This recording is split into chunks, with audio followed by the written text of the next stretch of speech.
बिस्मिल्लाहिर्रहमानिर्रहीम। Dear students, अस्सलाम वालेकुम। आज हम स्टार्ट करते हैं क्लास नंबर 27। आज हमारा टॉपिक है data path. So what is data path? जब आपका कंप्यूटर कोई भी इंस्ट्रक्शन एग्जीक्यूट करता है, जब हमारा सिस्टम कोई भी इंस्ट्रक्शन एग्जीक्यूट करता है, तो उसमें उसमें क्या प्रोसीजर क्या होता है कि आपकी जो इंस्ट्रक्शन है, सपोज़ वो पड़ी हुई है रैम के अंदर। जब भी प्रोग्राम एग्जीक्यूट होता है वो रैम में जाता है और रैम में से वो इंस्ट्रक्शन लोड होती है इनटू द कैश मेमोरी। फिर कैश मेमोरी में से फिर वो जाती है टुवर्ड्स द प्रोसेसर। तो ये आपकी इंस्ट्रक्शन इस तरह से आपके सिस्टम में मूव कर रही है विद इन योर पीसी। इस तरह आपका जो इंस्ट्रक्शन है उसकी मूवमेंट हो रही है। इसी तरह जो इंस्ट्रक्शन होती है उसके ऑपरेंड्स भी होते हैं। तो जो हमारी इंस्ट्रक्शन है, जो उसके ऑपरेंड्स हैं, वो भी डेफिनेटली या तो आप वो वाले ऑपरेंड रैम में पड़े हुए होंगे। अगर वो ऑपरेंड्स रैम में पड़े हुए हैं तो आप उन ऑपरेंड्स को लोड किया जाएगा from the RAM into the cache memory, और फिर कैश मेमोरी में से प्रोसेसर उन ऑपरेंड्स को फैच करके जो भी डेटा ऑपरेशन है वो परफॉर्म करेगा। इसी तरह से आपने ख़ुद भी ऐसे प्रोग्राम लिखे होंगे सी लैंग्वेज के अंदर, जिसमें आपका प्रोग्राम जब एग्जीक्यूट हो तो वो यूज़र से कोई भी वैल्यू इनपुट ले। यानी यूज़र से वो कहे इंटर नंबर 1, और वो वैल्यू आप किसी वेरिएबल में सी एन कर लें, फिर वैल्यू नंबर 2 आप सी एन कर लें, और फिर आप उन दोनों वैल्यूज़ को ऐड करके रिज़ल्ट आप सी आउट कर दें। अगर इस सिंपल प्रोग्राम को आप देखें, यानी अगर ये सिंपल प्रोग्राम मैं आपके सामने इसको अगर मैं बनाऊं, I don't know how to open this.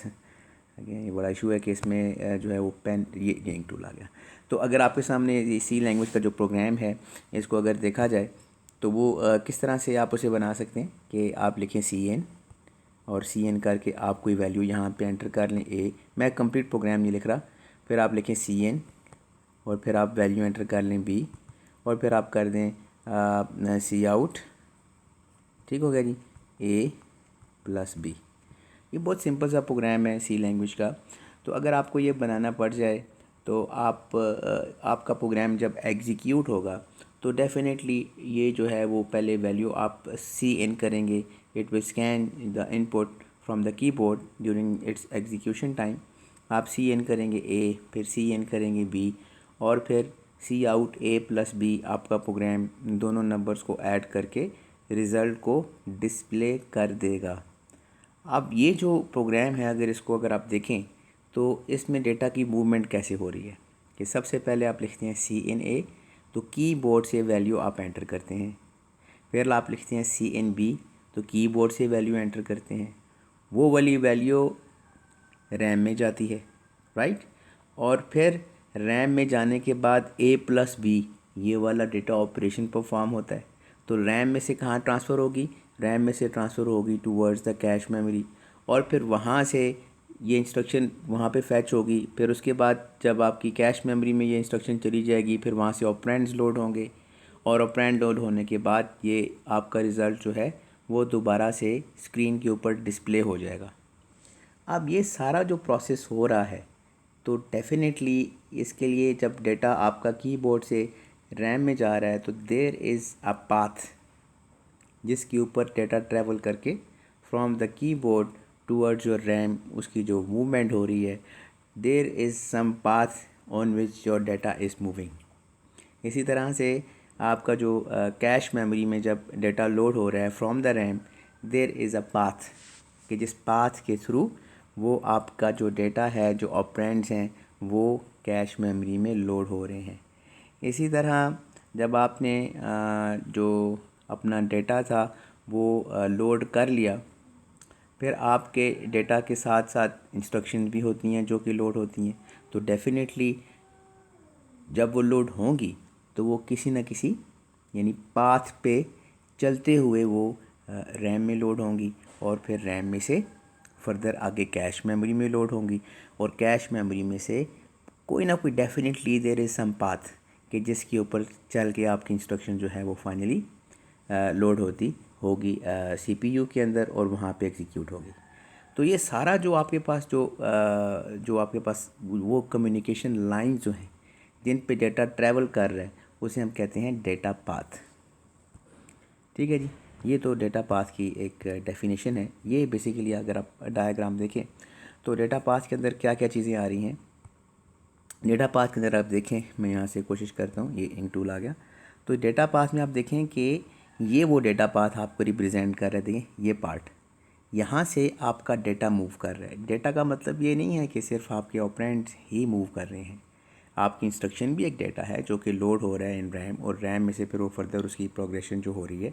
तो definitely there is some line, कोई पाथ है, कोई कम्युनिकेशन लाइंस हैं जिन पे डेटा आपका ट्रैवल कर रहा है, उसे हम कहते हैं data path.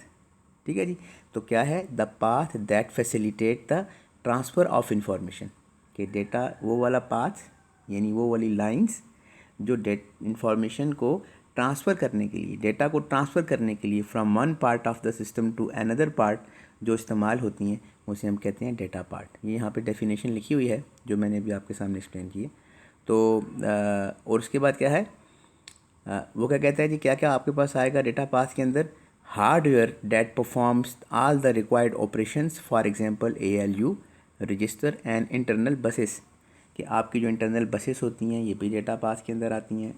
Arithmetic and logic unit, जो कि कोई ऑपरेशन है, जैसे A+B का एक ऑपरेशन है, जब वो एग्जीक्यूट होगा तो वो ALU उसे एग्जीक्यूट करेगा, तो डेफिनेटली वो भी फिर डेटा पाथ का हिस्सा बन जाएगा, क्योंकि उसी पाथ के ऊपर चल के वो हार्डवेयर है ALU जो वो ऑपरेशन परफॉर्म कर रहा है।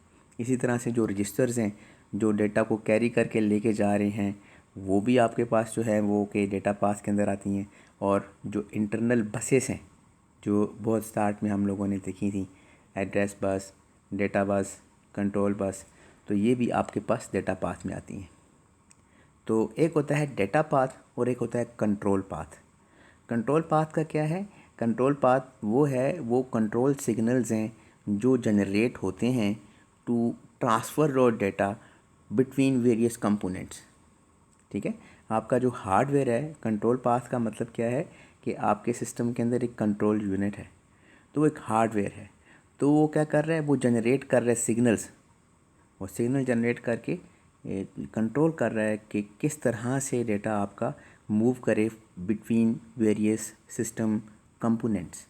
जैसे मिसाल के तौर पे आपने डेटा को मेमोरी में से ऑपरेंड को लोड करना है, तो कंट्रोल पाथ क्या करेगा कि वो कम्युनिकेशन जो लाइंस हैं आपके पास, जो एड्रेस बस है उसमें एड्रेस होगा, और कंट्रोल सिग्नल क्या होगा कि we want to read the operand value from memory, तो वो कंट्रोल पाथ में आ जाएगा।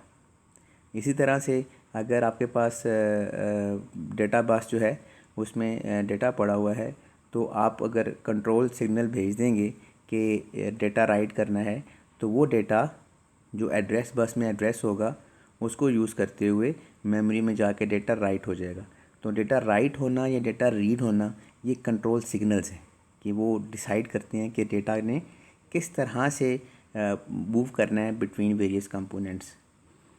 तो ये तो हमारे पास दो तरह के पाथ होते हैं, data path and control path. Next हमारे पास है जी stages of data path. Stage of data path का मतलब ये है कि आप अगर सपोज एक डेटा पाथ बनाते हैं और आप ये करते हैं कि जितने भी ऑपरेशंस हैं जो कि डेटा पाथ में परफॉर्म होने हैं, वो सारे के सारे आप किसी एक ही यानी किसी एक ही मॉड्यूल में आप सारे वो ऑपरेशन एम्बेड कर देते हैं। एक सिंपल आप इसे यूँ समझ लें कि आप कोई प्रोग्राम बना रहे हैं और उस प्रोग्राम को आप फंक्शंस में डिवाइड नहीं कर रहे, बल्कि उसके डिफरेंट जो कंपोनेंट्स हैं वो एक ही प्रोग्राम बना रहे हैं वाइड मेन, और वाइड मेन के अंदर सारी फंक्शनैलिटी अपने प्रोग्राम की आपने डाल दी है।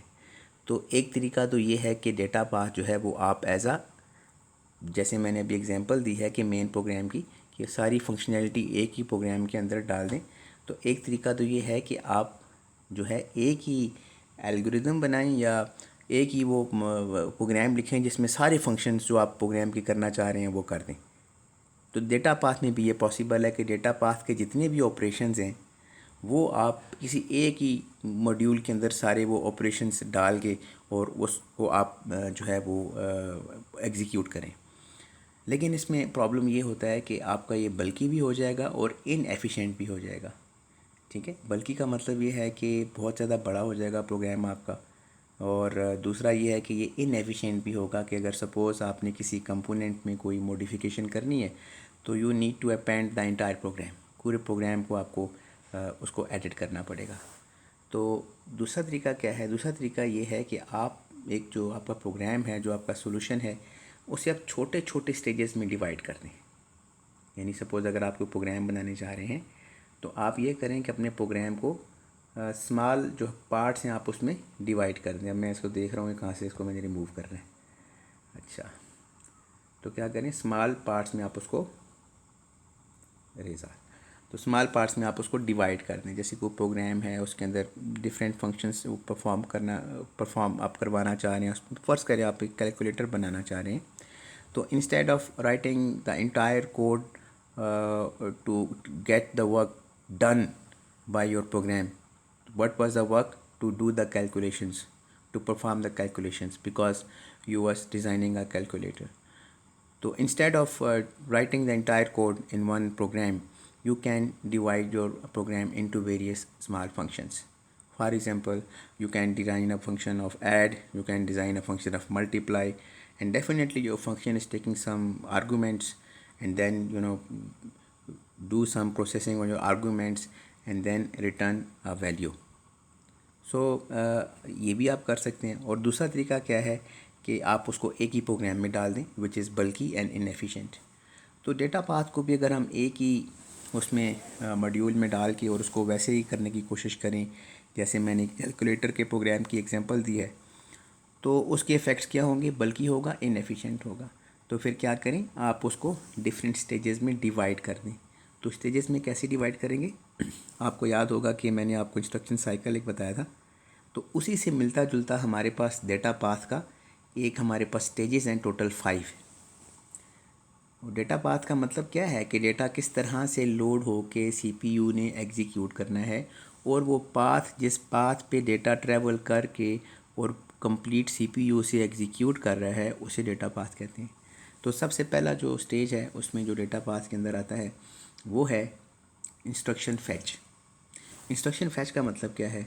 इंस्ट्रक्शन फैच का मतलब ये है कि आपने इंस्ट्रक्शन को फैच करना है फ्रॉम मेमोरी। ठीक है, इंस्ट्रक्शन को आपने अपने प्रोग्राम की फैच करना है।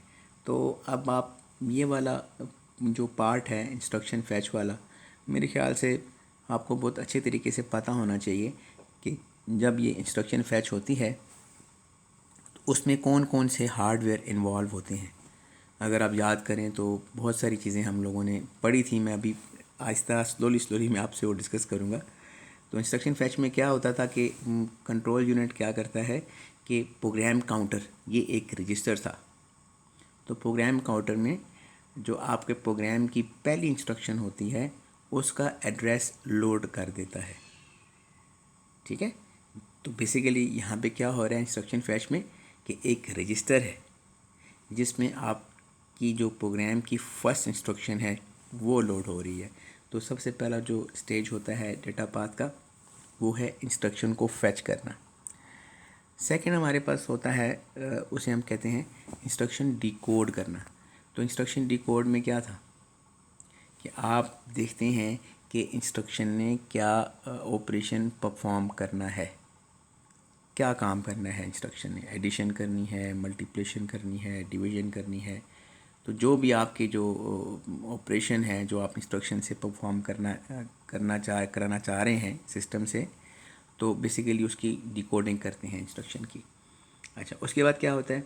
उसके बाद फिर आप देखते हैं stage 3 arithmetic and logic unit.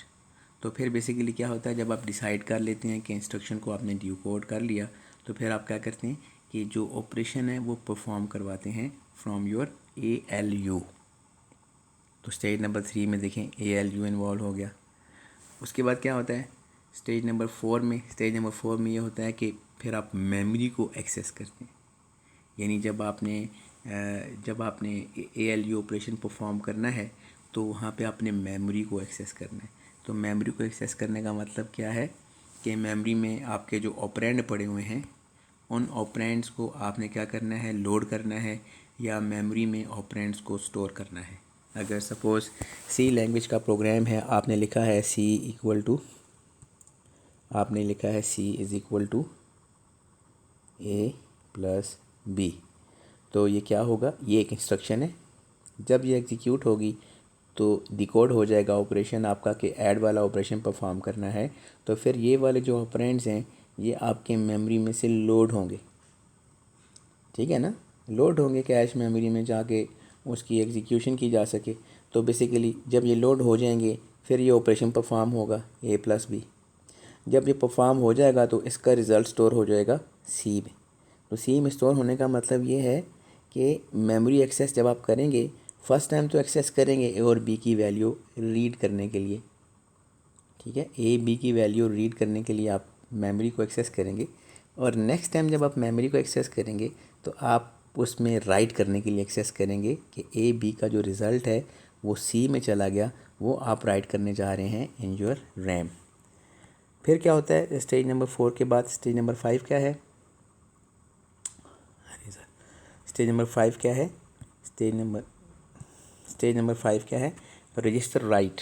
Register right का मतलब क्या है कि आपने सपोज़ जो कुछ इंस्ट्रक्शंस आपकी ऐसी होती हैं जिनमें आप अपना जो रिज़ल्ट है वो मेमोरी में स्टोर नहीं करना चाहते, रैम में स्टोर नहीं करना चाहते, बल्कि आप उसको किसी रजिस्टर में स्टोर कर लेते हैं। आप अपने प्रोग्राम का जो इंटरमीडिएट कोई रिज़ल्ट है उसे आप रजिस्टर में स्टोर कर देते हैं, तो इसे हम कहते हैं रजिस्टर राइट। अब ये जो ऑपरेशन नंबर 5 जो स्टेज नंबर 5 पे आ रहा है ये ऑप्शनल है। It depends on the programmer कि जो प्रोग्राम बना रहा है उसने जो वैल्यू अपनी जैसे मैंने अभी बताया था, एग्जांपल आपको दी थी कि उसने क्या किया है कि उसने ये किया है कि C is equal to A plus B करें, यहाँ पे C is equal to A plus B. अब ये इस केस में वैल्यू कहाँ जा रही है, सी वेरिएबल में जा रही है जो कि रैम में स्टोर होगी। आप ये भी कर सकते हैं कि रजिस्टर का यहाँ पे नंबर डाल दें R1 is equal to A B, यानी आप यूँ कर सकते हैं ऐड ए बी। याद होगा आपको ये रजिस्टर लैंग्वेज मैंने आप लोगों से डिस्कस की थी कि रजिस्टर्स होते हैं टोटल हमारे पास, जनरल पर्पस रजिस्टर होते हैं। तो वो इस तरह से ए बी, यानी ये बेसिकली कौन सा हमारे पास एड्रेस है जिसमें दोनों ऑपरेंड्स आपके मेमोरी में होते हैं।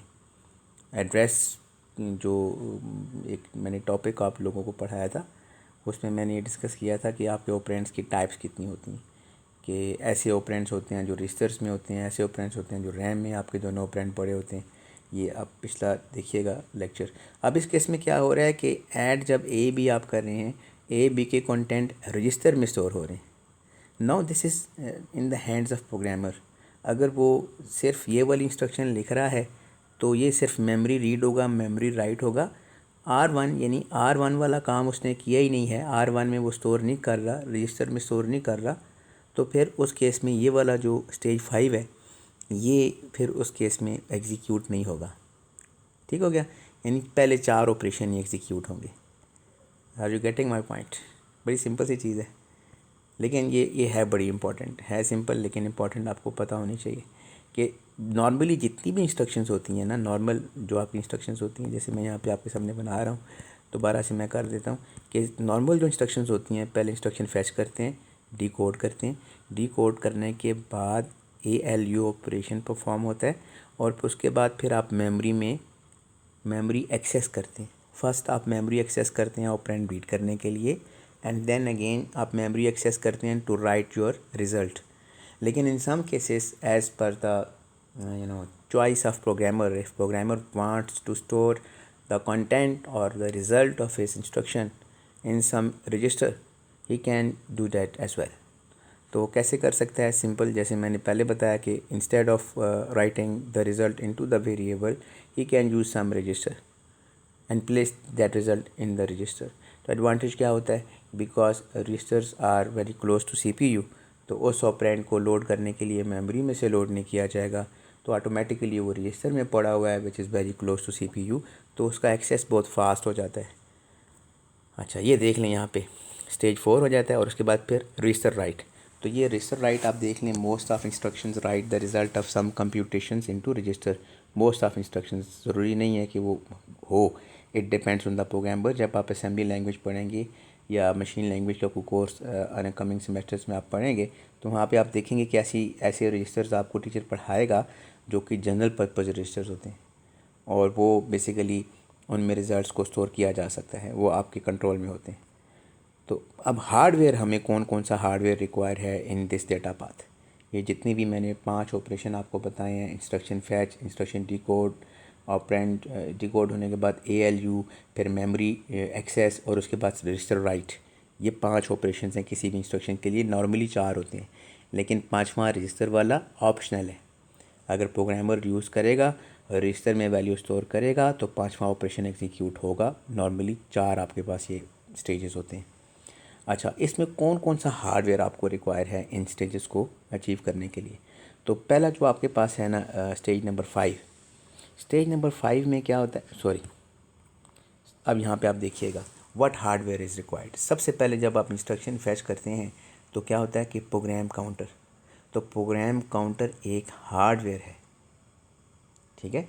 ये हार्डवेयर है। ये किस स्टेज पे हार्डवेयर यूज़ हो रहा है, when you fetch your instruction. ये यहाँ पे देखें, मैंने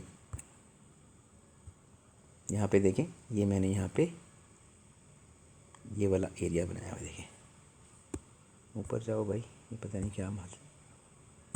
अच्छा चलें, ठीक है जी। ये इंस्ट्रक्शन फैच, यानी इंस्ट्रक्शन फैच हो रही है सबसे टॉप पे ही ऊपर। अब वो आ गया, वो जा नहीं रहा, चलें। अच्छा, तो दूसरा क्या है, जनरल पर्पज़ रजिस्टर। ये कहाँ पे यूज़ होते हैं, used in stage 2 read and 5 right. जो जनरल पर्पज़ रजिस्टर होते हैं ना, इनमें आप या तो मेमोरी में से कंटेंट को रीड करते हैं कि मेमोरी में से कंटेंट आपने लोड किए और लेके आके आपने क्या किया, उस रजिस्टर के कंटेंट को आपने लोड कर दिया, अपने रजिस्टर में लोड कर दिया। यानी नॉर्मली जो प्रोग्रामर जो रजिस्टर कंट्रोल होते हैं, कंट्रोल कर सकता है ना, वो होते हैं R0 से R11 तक, आई थिंक, जो general purpose register normally use होते हैं। मशीन लैंग्वेज में बहुत साल पहले पढ़ा था मैंने, तो मुझे अभी भी ये कुछ याद है कि ये बेसिकली इतने रजिस्टर यहाँ पे यूज़ होते हैं। तो R0 का मतलब क्या है कि programmer can access this register, उसको एक्सेस भी कर सकता है, उसके अंदर वैल्यूज़ भी स्टोर कर सकता है। उन्हें हम कहते हैं जनरल पर्पस रजिस्टर। तो इसी तरह से ये कहाँ पे इस्तेमाल होते हैं, रीड करने के लिए। आपने डेटा को रीड किया तो इन रजिस्टर्स में वैल्यू को रीड कर लिया, या राइट करने के लिए कि इन रजिस्टर्स में जो कंटेंट्स हैं डायरेक्टली आप जाके मेमोरी में राइट करें। फिर उसके बाद आपके पास हार्डवेयर है मेमोरी। ये किस स्टेज पे यूज़ होता है, जब आप डेटा रिकॉर्ड इंस्ट्रक्शन फैच करते हैं वहाँ पे मेमोरी इस्तेमाल होती है। और स्टेज 4 पे जब आप डेटा को रीड करते हैं या राइट करते हैं, वहाँ पे भी आपकी मेमोरी एक्सेस हो रही होती है। यानी आपका जो डेटा आप रीड करेंगे तो उस लोकेशन का एड्रेस डालेंगे एड्रेस रजिस्टर में, तो एड्रेस रजिस्टर से डेटा लोड होगा मेमोरी एड्रेस रजिस्टर में, सॉरी मेमोरी एड्रेस रजिस्टर में डालेंगे, और मेमोरी बफर रजिस्टर में उस लोकेशन का जो डेटा होगा वो मेमोरी बफर रजिस्टर में लोड हो जाएगा। लेकिन मेमोरी एक सेपरेट हार्डवेयर है जिसमें डेटा आपका पड़ा हुआ है, और वो लोड हो रहा है किसमें, जनरल पर्पज़ रजिस्टर में, ठीक है ना। तो बेसिकली आप, वैसे ये जनरल पर्पज़ रजिस्टर्स नहीं है, ये स्पेसिफिक पर्पज़ रजिस्टर्स हैं। जनरल पर्पज़ रजिस्टर का मतलब ये होता है कि आपके पास खुद आपकी जो इंस्ट्रक्शन है उस इंस्ट्रक्शन के अंदर आप उसको लिखेंगे। जैसे आप लिखते हैं ऐड R1A। अब A जो है ये मेमोरी में पड़ा हुआ है, R1 जो है ये एक रजिस्टर है कि जिसके कंटेंट्स में आप A को ऐड करने जा रहे हैं।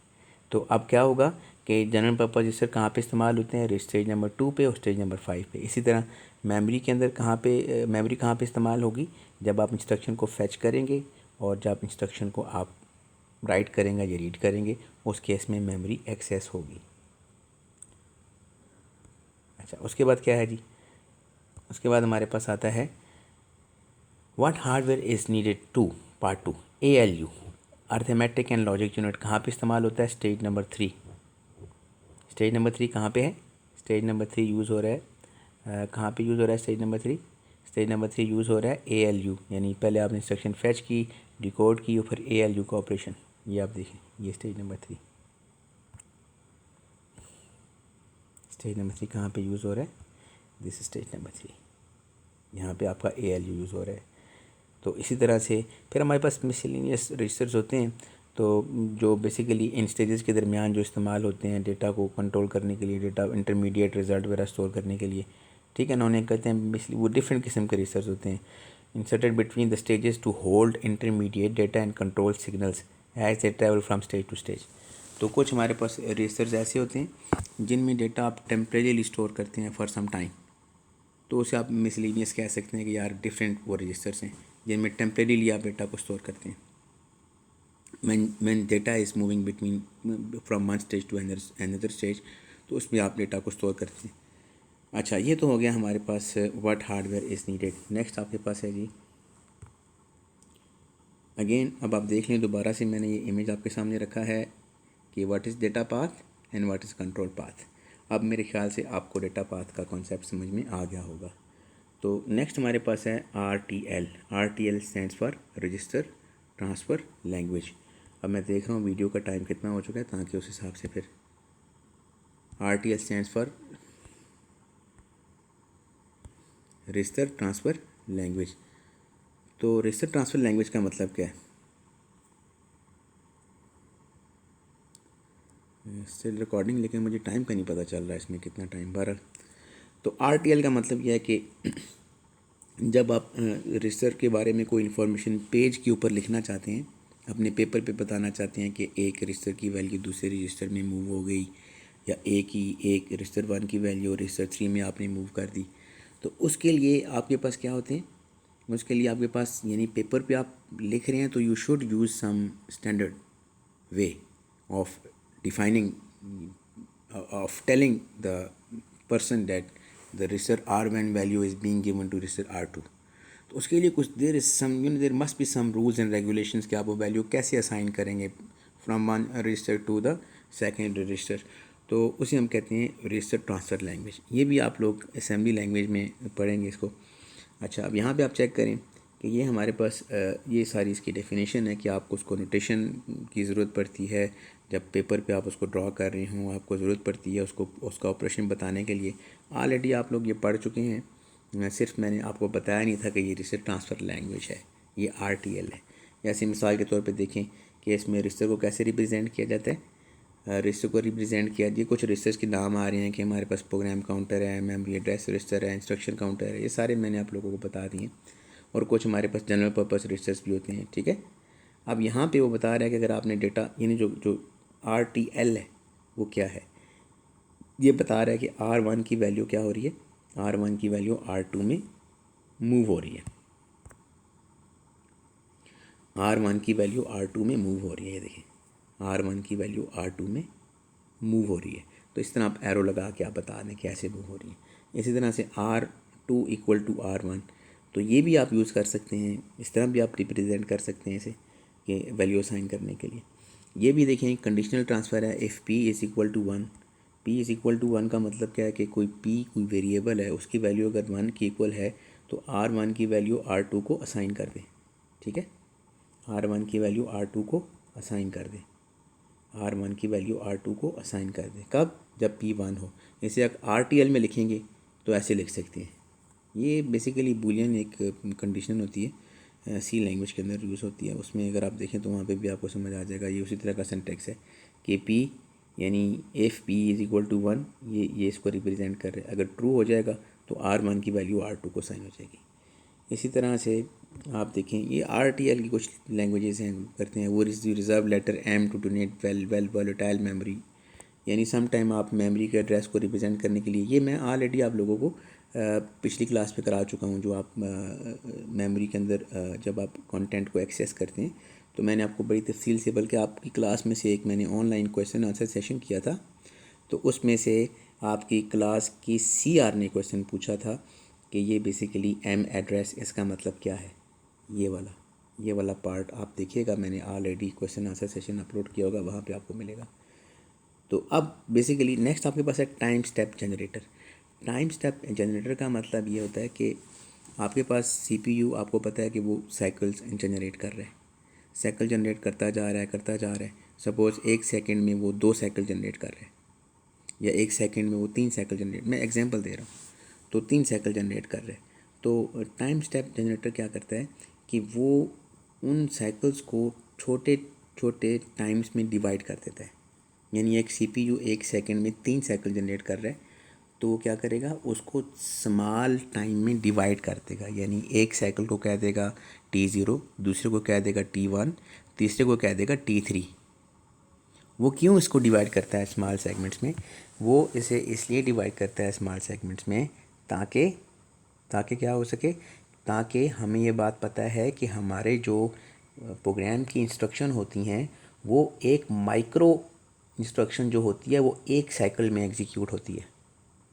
तो आपके CPU के अंदर एक टाइमर लगा हुआ है जो उन साइकिल्स को, जो 1 सेकंड में कितने ज़्यादा साइकिल जनरेट हो जाते हैं, उनके ऊपर वो क्या करते हैं, उनको छोटे छोटे स्मॉल टाइम सेगमेंट्स में डिवाइड कर देता है। और हर एक जो इंस्ट्रक्शन होती है वो किसी एक, क्योंकि ये बात तो बहुत स्टार्ट में मैंने आपको बताई थी कि आपकी जो CPU का जो साइकिल होता है, एक बड़ी स्टार्ट में ये बात भी डिस्कस की थी हमने कि CPU का जो एक साइकिल होता है वो एक माइक्रो ऑपरेशन जो है वो उस साइकिल में एग्जीक्यूट होता है। ये मैंने आप लोगों से डिस्कस किया था। तो टाइम स्टेप जनरेटर बेसिकली क्या करता है कि आपका सपोज ये वाला CPU का साइकिल है, इसके ऊपर टाइम स्टैम्प लगा देगा। जैसे मैं अभी बता रहा हूँ आपको, जैसे देखें ये, तो बेसिकली ये एक CPU है, वो क्या कितने साइकिल जनरेट कर रहा है, एक, ठहरे, ये कर रहा है 1 2 3 4 5 6 7 8 9, ठीक है। ये सॉरी, ये एक साइकिल तो ऐसे बनता है ना, यहाँ से एक, ये ऐसे यहाँ पे साइकिल एक बनता है, फिर एक, फिर ये 2, फिर ये 3 4 5 6 और ये 7, तकरीबन 7 साइकिल जनरेट कर रहा है। एक आपका ऐसा CPU है जो 1 सेकंड में 7 साइकिल जनरेट कर रहा है, यानी 0 से 8 साइकिल जनरेट कर रहे हैं। यानी 0 से अगर काउंट करेंगे तो 0 से 7 ही बनेंगे ना। इसे आप काउंट कीजिएगा, ये 8 साइकिल्स हैं। अब मेरे पास प्रॉपर कोई पॉइंटर नहीं है, I am using my finger to point out and to draw it on the tab. ये मेरे पास कोई प्रॉपर पॉइंटर था तो मैं आपको प्रॉपर इसको माइनर करके दिखाता। जैसे एक साइकिल यहाँ बन गया, ये 2, फिर ये 3, फिर ये 4, फिर 5, फिर 6, फिर ये यहाँ से ऐसे 7 और फिर ये 8, ठीक है, 0 से 7 तक। तो वो क्या कर रहे हैं, हर एक साइकिल को जो सबसे पहला साइकिल था उसे उसने कह दिया ये T0 है, ये देखें, ये बाकी सारे उसने ज़ीरो कर दिए, यानी बाकी सारे साइकिल्स को ज़ीरो कर दिया। इसी तरह जो सेकंड साइकिल था उसको उसने स्मॉल टाइम में डिवाइड कर दिया T1, ये देखें, ये T1 में डिवाइड हो गया। फिर T2, ये देखिए तीसरा साइकिल सिर्फ यहाँ पे T2 पे। तो उसने टोटल 7 साइकिल्स बनाए हैं T0 से लेके T7 तक। Are you getting my point? वो क्यों ऐसा कर रहा है, ताकि जब आपकी इंस्ट्रक्शन एग्जीक्यूट होगी तो वो CPU तो 1 सेकंड में 8 साइकिल निकाल रहा है, तो वो 8 साइकिल्स किस तरह से हम एलोकेट करेंगे ताकि हमारी जो माइक्रो ऑपरेशन है वो उसमें एग्जीक्यूट हो। अब T0 हमने सेपरेट कर लिया है। अब T0 जो है वो एक माइक्रो ऑपरेशन को इस टाइम में एग्जीक्यूट किया जा सकता है। तो this is why we are dividing, we are using time step generator, ठीक है जी। अच्छा, अब यहाँ पे इसका जो कंप्लीट जो डिटेल है वो मैं आपको जो है नेक्स्ट क्लास है उसमें मैं आप लोगों को कराऊंगा कि किस तरह से ये टाइम किस तरह से एलोकेट होता है। अभी सिर्फ टाइम स्टेप जनरेटर के बारे में आपको बताना है कि ये क्या काम करता है। तो अगर मैं आपसे ये कहता हूँ कि मेरे पास एक टाइम स्टेप जनरेटर है जिसमें 3 बिट्स यूज़ हुई हैं, तो टोटल कितने साइकिल्स वो निकाल सकता है 1 सेकंड में। अगर मेरे पास 3 बिट्स हैं, मैं आपसे कहता हूँ मेरे पास टाइम साइकिल जनरेटर है और उसका जो स्पेक उसकी है वो 5 बिट टाइम स्टेप जनरेटर है। इसका मतलब क्या होगा, इसका मतलब क्या होगा, ये आप लोगों के लिए एक क्वेश्चन छोड़ रहा हूँ मैं, जो आप लोग मुझे बताएंगे कि जब मैं टाइम स्टेप जनरेटर रखता हूँ 3, तो इसका मतलब क्या है कि टाइम स्टेप जनरेटर के अंदर 3 जो है वो मैंने सिग्नल सेंड किए हैं, इसका मतलब क्या है। और अगर मैं टाइम स्टेप जनरेटर के अंदर रखता हूँ कि 4 बिट्स हैं, तो टोटल कितने वो साइकिल्स को इनकोड कर सकता है। अगर 3 बिट्स हों तो कितने साइकिल को इनकोड कर सकता है। अगर 4 बिट्स हों मेरे पास टाइम स्टेप जनरेटर में, तब वो कितनी बिट्स को इनकोड कर सकता है। ये आपने मुझे अगली उसमें सेशन में ऑन क्वेश्चन आंसर सेशन में मुझे बताना है, मैं आप लोगों से पूछूंगा।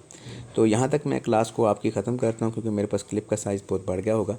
तो और उसके बाद मैं ये अपलोड करता हूँ और उसके बाद फिर क्वेश्चन आंसर सेशन में इंशाल्लाह कल मिलते हैं।